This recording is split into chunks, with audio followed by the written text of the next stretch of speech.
everybody, this is Rory Francis, and you're watching another episode of Igniting American Manufacture. We talk about all things manufacturing and how it can help us here in the U.S. Oh, a little comment here, and it leads right into our guests. Manufacturing is about job creation and wealth creation, and when we create manufacturing jobs, we elevate the whole nation. So I want to introduce our guest, Zachary Mannheimer with Alquist, also the CEO and founder, correct? Founder and board chair. Okay. So, Zachary, I want to start with, I was reading a little bit about you. I understand you have a theater background, and there's a little story about where the name came from. And if you could just kind of talk about that a little bit, I found it very, very interesting. Yeah, my background's in theater, so of course it makes total sense that I run a 3D construction company. But the name comes from a 1920 Czechoslovakian play that no one's ever heard of called RUR. This is the piece of literature that coined the term robot. Very much to do with manufacturing. The plot of the show is man invents robots to speed up his manufacturing facility. The robots don't like how they're being treated, and they rise up and they kill all the humans. Spoiler alert. But one human who believes that robots and humans can coexist together peacefully. That's Alquist, the main engineer. And we're called that as a nod to remember that we are using automation with human jobs. Great. And that just plays into where we're at right now. And Elon Musk has talked about, being careful with AI, what it can do. And I can tell you persistently, I get folks that talk to me that robots are taking jobs. And I just published an article, I believe it came out today, it was scheduled to, that's contrary. Robots are creating jobs, and we have a workforce deficiency in this country, so they're actually helping. But let's get into Alquist, and you have a 3D CP high performance robotic technology. You want to break that down a little? Yeah, absolutely. So what we're doing is we're basically replacing the framers of the home or the commercial structure or the infrastructure that we're printing. We do print all three. And the rest of the structure still needs to be built out entirely the same as you would build anything else. And so this is actually inspiring far more jobs than might be lost. I think we do need to own the automation piece of this as an industry. We are replacing human jobs with robots. That's true. However, we are creating far more jobs than might be taken away, not to mention the fact that we've got a severe labor shortage anyway, especially when it comes to framers and masons. Mm-hmm. So I really looked at your product, and I've been interested in this field for a while and kind of looked at 3D printing on a smaller scale in manufacturing, making parts and pieces, but I've seen your stuff on actually building homes and commercial stuff. So you're out using this application in residential and commercial, is that correct? That's correct, yes. We've printed several homes, and we are now printing with Walmart. We've completed 2 of those structures with Walmart, and there'll be an announcement coming out shortly about future work.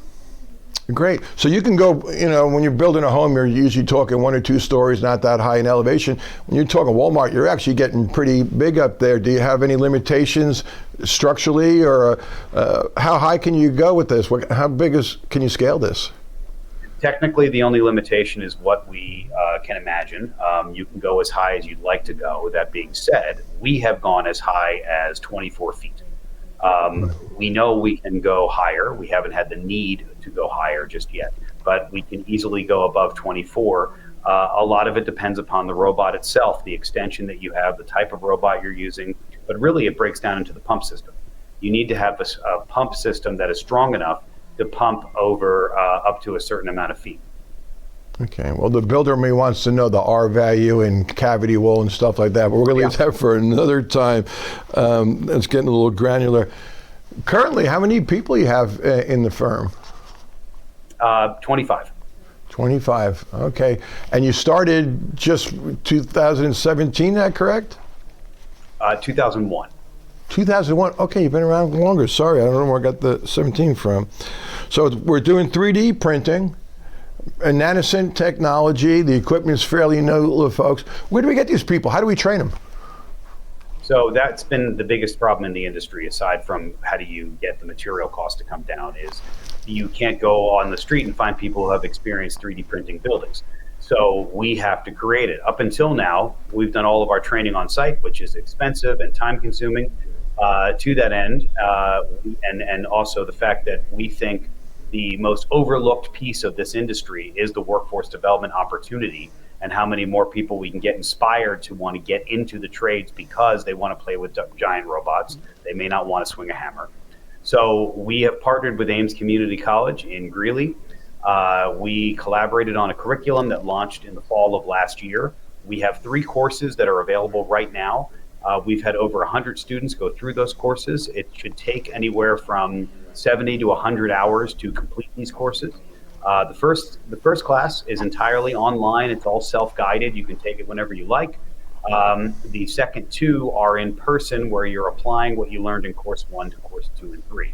Once someone goes through that program, they're going to get a certificate, and we want to hire them, as well as the other 3D companies would want to hire them. This is also something that we're now going to be spreading to other colleges around the country. We're talking to dozens of community colleges, technical colleges, and high schools all over the U.S. Is there, and this comes up in manufacturing all the time, whether it's someone taking a ladder logic course, is there an actual certification when they run through this work? Is it an associate's degree? Is it certification? Just a certification. It's a certification. Okay. Yes, it'll likely move into an associate's degree and a full degree over the next couple of years. Right now, we're training folks on exactly what we need for the industry as it exists today, but we can go significantly further when it comes to coding, design, material creation, robotics. We can get way deeper into these aspects, which we plan to do. But for right now, we're training you to be on the job site, operating a printer, to do the work that we have. Okay. Well, I talk about this all the time, and I talked about earlier this morning. For manufacturing, not just 3D printing for homes, for manufacturing to come back to the state and be successful, we need academia to be involved, we need government to be involved, and we need the actual physical manufacturers to be involved. And right now, the heavy lifting is on the manufacturers, and it sounds like what you've been doing. You said something key there that I really liked. It's getting with those institutions and telling them what the actual needs are, making sure that's part of their certification. The day when someone get a bachelor's degree, and I have people tell me all the time they get a degree in, say, just construction management. That's just one, and they get on the job, and they tell you 90 to 95% of what their job wasn't taught in school. They actually still learn in the job. So making sure that the needs are understood and we're communicating that to the institution is really key, and then fostering it and let it grow. It sounds like you're doing so. I applaud you for that. Real quick, from a sustainable point of view, tell me the advantages of a 3D structure. What's it like, from a sustainable point of view? So what we're learning right now is the ideal scenario here is using this technology should drop costs. We're still approaching that level. We are showing how we can drop costs on the commercial side versus CMU block right now. We have yet to prove that on the residential side against stick built, but we're close. The industry's getting there. The things that need to change are the material cost has to come down. We need more people trained, and the robots need to go a bit faster. I suspect that's going to happen here within the next year. Meanwhile, the other benefits outside of cost are, you mentioned R value earlier, we're seeing R values well over 30 for some of these units.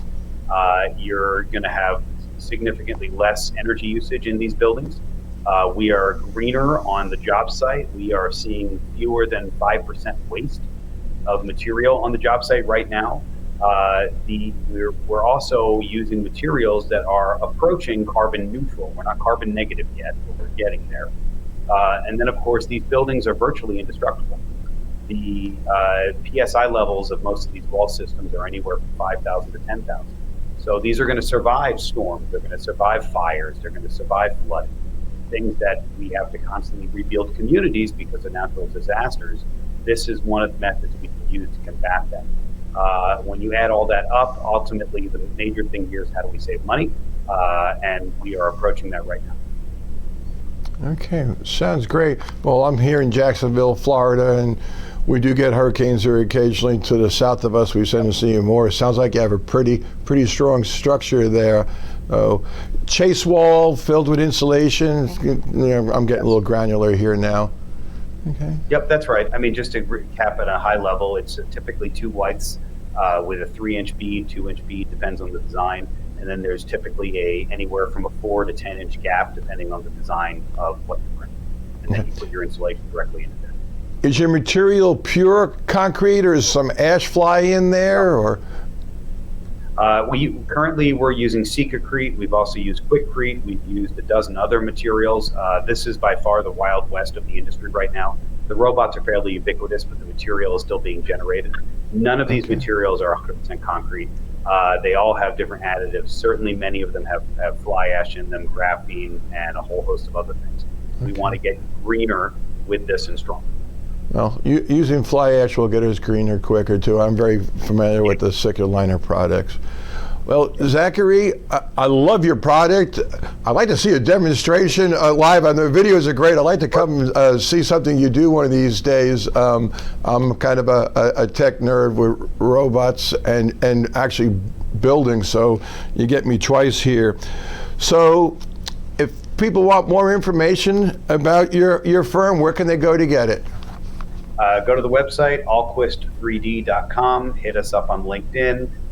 We have several more prints that we're going to be announcing for this year. We'd love to host you, Rory, and anyone else that wants to come. Our prints tend to be pretty open and public, and so we love when folks come to visit. I am going to do my best to be there. I would absolutely love to see it in person. So, Zachary, thank you for being on. Everybody, this is Rory Francis, and you're watching one more episode of Igniting Manufacturing. We'll see you next time. Thank you.